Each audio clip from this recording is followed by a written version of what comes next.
A Cartomante, Machado de Assis. Fonte: Assis, Machado de. Obra completa. Rio de Janeiro, Nova Aguilar 1994. V. 2. Texto proveniente de A Biblioteca Virtual do Estudante Brasileiro http://www.bibvirt.futuro.usp.br A Escola do Futuro da Universidade de São Paulo permitido o uso apenas para fins educacionais. Texto base digitalizado por Núcleo de Pesquisas em Informática, Literatura e Linguística http://www. CCE. ufsc.br/tilnopil/literatura/literate.html. Este material pode ser redistribuído livremente, desde que não seja alterado, e que as informações acima sejam mantidas. Para maiores informações, escreva para bibvirt@futuro.usp.br. Estamos em busca de patrocinadores e voluntários para nos ajudar a manter este projeto. Se você quer ajudar de alguma forma, mande um e-mail para bibvirt@futuro.usp.br e saiba como isso é possível. A Cartomante. Hamlet observa a Horácio que há mais coisas no céu e na terra do que sonha a nossa filosofia. Era a mesma explicação que dava a bela Rita ao moço Camilo, numa sexta-feira de novembro de 1869, quando este ria dela, por ter ido na véspera consultar uma cartomante. A diferença é que o fazia por outras palavras. Ria, ria. Os homens são assim, não acreditam em nada. Pois saiba que fui, e que ela adivinhou o motivo da consulta, antes mesmo que eu lhe dissesse o que era. Apenas começou a botar as cartas, disse-me, a senhora gosta de uma pessoa. Confessei que sim, e então ela continuou a botar as cartas, combinou-as, e no fim declarou-me que eu tinha medo de que você me esquecesse, mas que não era verdade. Errou. Interrompeu Camilo, rindo. Não diga isso, Camilo. Se você soubesse como eu tenho andado, por sua causa. Você sabe, já lhe disse. Não ria de mim, não ria. Camilo pegou-lhe nas mãos, e olhou para ela sério e fixo. Jurou que lhe queria muito, que os seus sustos pareciam de criança e em todo caso, quando tivesse algum receio, a melhor cartomante era ele mesmo. Depois, repreendeu-a, disse-lhe que era imprudente andar por essas casas. Vilela podia sabê-lo, e depois. Qual saber? Tive muita cautela, ao entrar na casa. Onde é a casa? Aqui perto, na Rua da Guarda Velha. Não passava ninguém nessa ocasião. Descansa, eu não sou maluca. Camilo riu outra vez. Tu crês deveras nessas coisas? Perguntou-lhe. Foi então que ela, sem saber que traduzia Hamlet em vulgar, disse-lhe que havia muita coisa misteriosa e verdadeira neste mundo. Se ele não acreditava, paciência, mas o certo é que a cartomante adivinhara tudo. Que mais? A prova é que ela agora estava tranquila e satisfeita. Cuido que lhe ia falar, mas reprimiu-se. Não queria arrancar-lhe as ilusões. Também ele, em criança, e ainda depois, foi supersticioso, teve um arsenal inteiro de crendices, que a mãe lhe incutiu e que aos 20 anos desapareceram.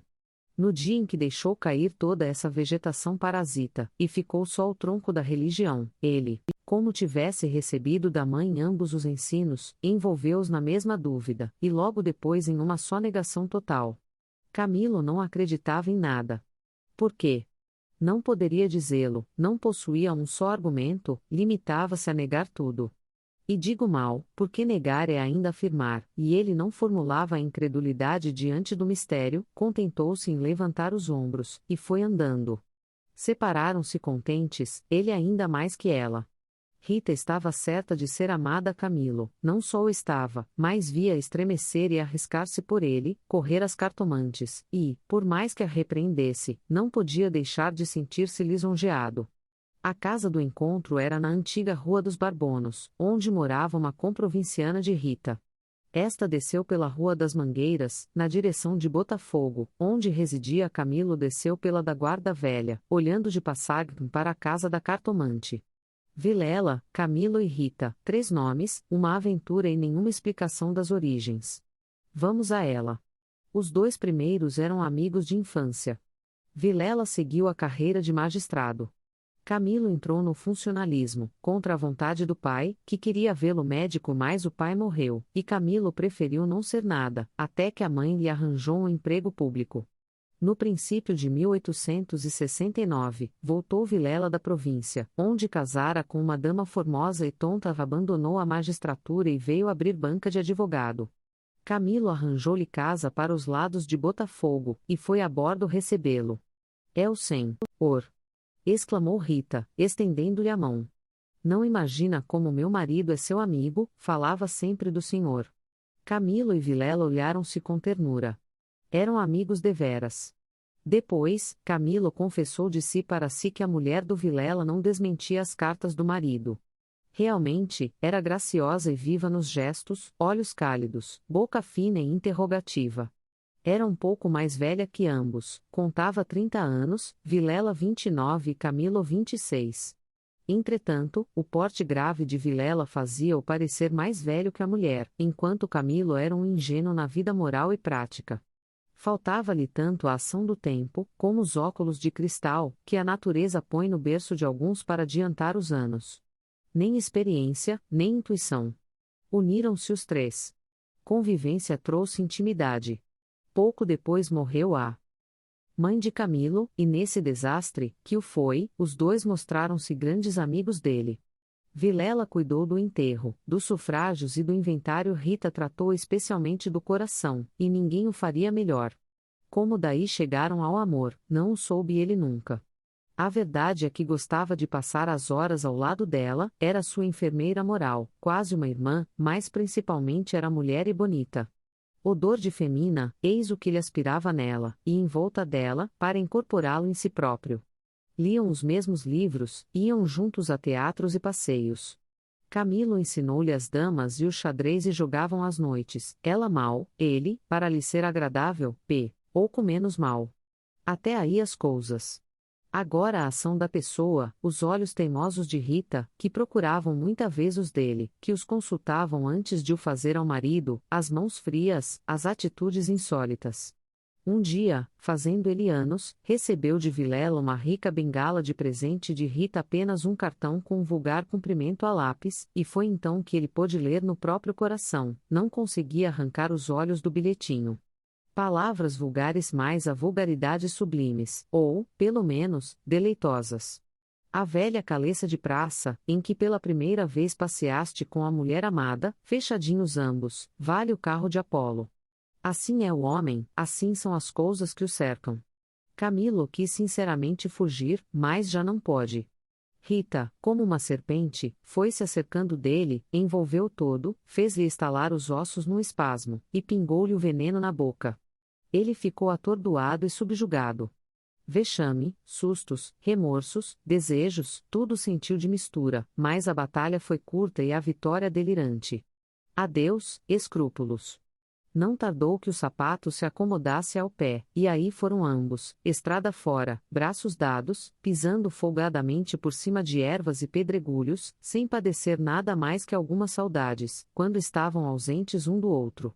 A confiança e estima de Vilela continuavam a ser as mesmas. Um dia, porém, recebeu Camilo uma carta anônima, que lhe chamava imoral e pérfido, e dizia que a aventura era sabida de todos. Camilo teve medo, e, para desviar as suspeitas, começou a rarear as visitas à casa de Vilela. Este notou-lhe as ausências. Camilo respondeu que o motivo era uma paixão frívola de rapaz. Candura gerou astúcia. As ausências prolongaram-se, e as visitas cessaram inteiramente. Pode ser que entrasse também nisso um pouco de amor próprio, uma intenção de diminuir os obséquios do marido, para tornar menos dura a leivosia do ato. Foi por esse tempo que Rita, desconfiada e medrosa, correu à cartomante para consultá-la sobre a verdadeira causa do procedimento de Camilo. Vimos que a cartomante restituiu-lhe a confiança, e que o rapaz repreendeu-a por ter feito o que fez. Correram ainda algumas semanas. Camilo recebeu mais 2 ou 3 cartas anônimas, tão apaixonadas, que não podiam ser advertência da virtude, mas despeito de algum pretendente, e tal foi a opinião de Rita, que, por outras palavras mal compostas, formulou este pensamento: a virtude é preguiçosa e avara, não gasta tempo nem papel, só o interesse é ativo e pródigo. Nem por isso Camilo ficou mais sossegado, temia que o anônimo fosse ter com Vilela, e a catástrofe viria então sem remédio. Rita concordou que era possível. Bem, disse ela, eu levo os sobrescritos para comparar a letra com as das cartas que lá aparecerem, se alguma for igual, guardo e rasgo-a. Nenhuma apareceu mais. Daí a algum tempo Vilela começou a mostrar-se sombrio, falando pouco, como desconfiado. Rita deu-se pressa em dizê-lo ao outro, e sob, ri isso deliberaram. A opinião dela é que Camilo devia tornar à casa deles, tatear o marido, e pode ser até que lhe ouvisse a confidência de algum negócio particular. Camilo divergia a parecer depois de tantos meses era confirmar a suspeita ou denúncia. Mais valia acautelarem-se, sacrificando-se por algumas semanas. Combinaram os meios de se corresponderem, em caso de necessidade, e separaram-se com lágrimas. No dia seguinte, estando na repartição, recebeu Camilo este bilhete de Vilela: vem já, já, à nossa casa, preciso falar-te sem demora. Era mais de meio-dia. Camilo saiu logo na rua, advertiu que teria sido mais natural chamá-lo ao escritório porque em casa tudo indicava matéria especial, e a letra, fosse realidade ou ilusão, afigurou-se-lhe trêmula. Ele combinou todas essas coisas com a notícia da véspera. Vem já, já, à nossa casa, preciso falar-te sem demora, repetia ele com os olhos no papel. Imaginariamente, viu a ponta da orelha de um drama, Rita subjugada e lacrimosa, Vilela indignado, pegando da pena e escrevendo o bilhete, certo de que ele acudiria, e esperando-o para matá-lo. Camilo estremeceu, tinha medo, depois sorriu amarelo, e em todo caso repugnava-lhe a ideia de recuar, e foi andando. De caminho, lembrou-se de ir à casa, podia achar algum recado de Rita, que lhe explicasse tudo. Não achou nada, nem ninguém. Voltou à rua, e a ideia de estarem descobertos parecia-lhe cada vez mais verossímil. Era natural uma denúncia, anônima, até da própria pessoa que o ameaçara antes. Podia ser que Vilela conhecesse agora tudo. A mesma suspensão das suas visitas, sem motivo aparente, apenas com pretexto fútil, viria a confirmar o resto. Camilo ia andando inquieto e nervoso. Não relia o bilhete, mas as palavras estavam decoradas, diante dos olhos, fixas, ou então, o que era ainda pior, eram-lhe murmuradas ao ouvido, com a própria voz de Vilela. Vem já, já, à nossa casa, preciso falar-te sem demora. Ditas assim, pela voz do outro, tinham um tom de mistério e ameaça. Vem, já, já, para quê? Era perto de 1 hora da tarde. A comoção crescia de minuto a minuto. Tanto imaginou o que se iria passar, que chegou a crê-lo e vê-lo. Positivamente, tinha medo. Entrou a cogitar em ir armado, considerando que, se nada houvesse, nada perdia, e a precaução era útil. Logo depois rejeitava a ideia, vexado de si mesmo, e seguia, picando passo, na direção do Largo da Carioca, para entrar num tílburi. Chegou, entrou e mandou seguir a trote largo. Quanto antes, melhor, pensou ele, não posso estar assim. Mas o mesmo trote do cavalo veio agravar-lhe a comoção. O tempo voava, e ele não tardaria em testar com perigo. Quase no fim da Rua da Guarda Velha, o tílburi teve de parar, a rua estava atravancada com uma carroça, que caíra. Camilo, em si mesmo, estimou o obstáculo, e esperou. No fim de 5 minutos, reparou que ao lado, à esquerda, ao pé do tílburi, ficava a casa da carto mante, a quem Rita consultara uma vez, e nunca ele desejou tanto crer na lição das cartas. Olhou, viu as janelas fechadas, quando todas as outras estavam abertas e pejadas de curiosos do incidente da rua. Dir-se-ia a morada do indiferente destino. Camilo reclinou-se no tílburi, para não ver nada. A agitação dele era grande, extraordinária, e do fundo das camadas morais emergiam alguns fantasmas de outro tempo, as velhas crenças, as superstições antigas. O cocheiro propôs-lhe voltar à primeira travessa, e ir por outro caminho. Ele respondeu que não, que esperasse. E inclinava-se para fitar a casa. Depois fez um gesto incrédulo, era a ideia de ouvir a cartomante, que lhe passava ao longe, muito longe, com vastas asas cinzentas. Desapareceu, reapareceu, e tornou a esvair-se no cérebro. Mais daí a pouco moveu outra vez as asas, mais perto, fazendo uns giros concêntricos. Na rua, gritavam os homens, safando a carroça: anda! Agora. Empurrar. Vá, vá. Daí a pouco estaria removido o obstáculo. Camilo fechava os olhos, pensava em outras coisas, mas a voz do marido sussurrava-lhe a orelhas as palavras da carta: vem, já, já. E ele via as contorções do drama e tremia. A casa olhava para ele. As pernas queriam descer e entrar. Camilo achou-se diante de um longo véu opaco. Pensou rapidamente no inexplicável de tantas coisas. A voz da mãe repetia-lhe uma porção de casos extraordinários, e a mesma frase do príncipe de Dinamarca reboava-lhe dentro: há mais coisas no céu e na terra do que sonha a filosofia. Que perdia ele, se...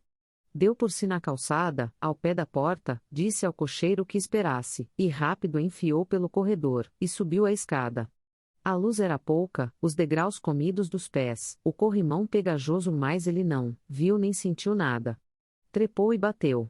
Não aparecendo ninguém, teve ideia de descer, mas era tarde, a curiosidade fustigava-lhe o sangue, as fontes latejavam-lhe e ele tornou a bater uma, duas, três pancadas.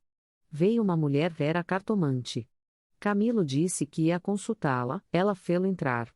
Dali subiram ao sótão, por uma escada ainda pior que a primeira e mais escura.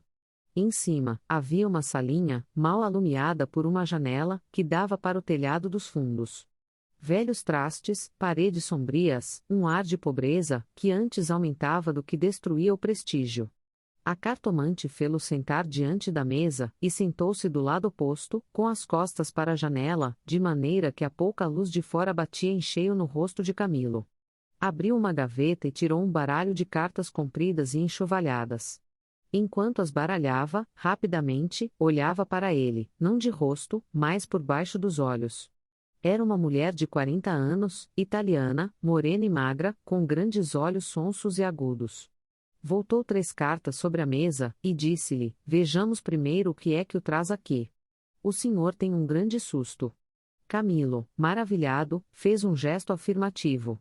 E quer sabe, R, continuou ela, se lhe acontecerá alguma coisa ou não. A mim e a ela, explicou vivamente ele. A cartomante não sorriu, disse-lhe só que esperasse. Rápido pegou outra vez das cartas e baralhou-as, com os longos dedos finos, de unhas descuradas, baralhou-as bem, transpôs os maços, 1, 2. 3 vezes depois começou a estendê-las. Camilo tinha os olhos nela, curioso e ansioso. As cartas dizem-me. Camilo inclinou-se para beber umas palavras. Então ela declarou-lhe que não tivesse medo de nada. Nada aconteceria nem a um nem a outro. Ele, o terceiro, ignorava tudo. Não obstante, era indispensável muita cautela, ferviam invejas e despeitos. Falou-lhe do amor que os ligava, da beleza de Rita. Camilo estava deslumbrado. A cartomante acabou, recolheu as cartas e fechou-as na gaveta. A senhora restituiu-me a paz ao espírito, disse ele, estendendo a mão por cima da mesa e apertando a da cartomante. Esta levantou-se, rindo. Vá, disse ela, vá, ragazzo inamorato. E de pé, com o dedo indicador, tocou-lhe na testa. Camilo estremeceu, como se fosse a mão da própria Sibila, e levantou-se também. A cartomante foi à cômoda, sobre a qual estava um prato com passas, tirou um cacho destas, começou a despencá-las e comê-las, mostrando 2 fileiras de dentes que desmentiam as unhas. Nessa mesma ação comum, a mulher tinha um ar particular. Camilo, ansioso por sair, não sabia como pagasse e ignorava o preço. Passas custam dinheiro, disse ele afinal, tirando a carteira. Quantas quer mandar buscar? Pergunte ao seu coração, respondeu ela. Camilo tirou uma nota de 10.000 réis, e deu-lhe. Os olhos da cartomante fuzilaram. O preço usual era 2.000 réis. Vejo bem que o senhor gosta muito dela. E faz bem, ela gosta muito do senhor. Vá, vá, tranquilo.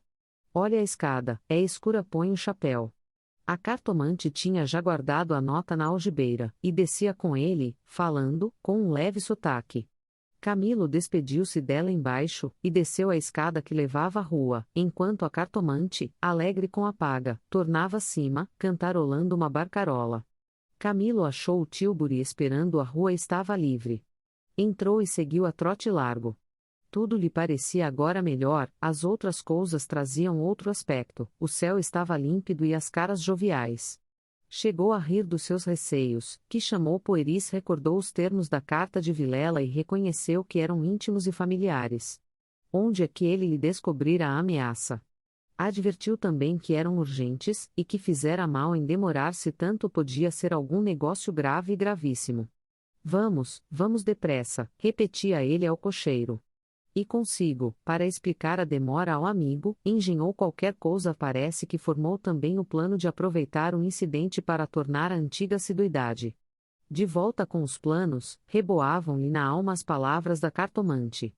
Em verdade, ela adivinhara o objeto da consulta, o estado dele, a existência de um terceiro, porque não adivinharia o resto.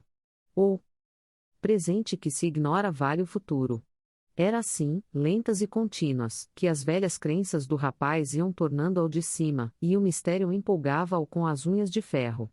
Às vezes queria rir, e ria de si mesmo, algo vexado mais a mulher, as cartas, as palavras secas e afirmativas, a exortação, vá, vá, ragazzo inamorato e no fim, ao longe, a barcarola da despedida, lenta e graciosa, tais eram os elementos recentes, que formavam, com os antigos, uma fé nova e vivaz. A verdade é que o coração ia alegre e impaciente, pensando nas horas felizes de outrora e nas que haviam de vir. Ao passar pela glória, Camila olhou para o mar, estendeu os olhos para fora, até onde a água e o céu dão um abraço infinito, e teve assim uma sensação do futuro, longo, longo, interminável. Daí a pouco chegou à casa de Vilela. Apeou-se, empurrou a porta de ferro do jardim e entrou. A casa estava silenciosa. Subiu os 6 degraus de pedra, e mal teve tempo de bater, a porta abriu-se, e apareceu-lhe Vilela. Desculpa, não pude vir mais cedo que há? Vilela não lhe respondeu, tinha as feições decompostas, se fez-lhe sinal, e foram para uma saleta interior. Entrando, Camilo não pôde sufocar um grito de terror. Ao fundo, sobre o canapé, estava Rita morta e ensanguentada. Vilela pegou-o pela gola, e, com 2 tiros de revólver, estirou o morto no chão. Fim.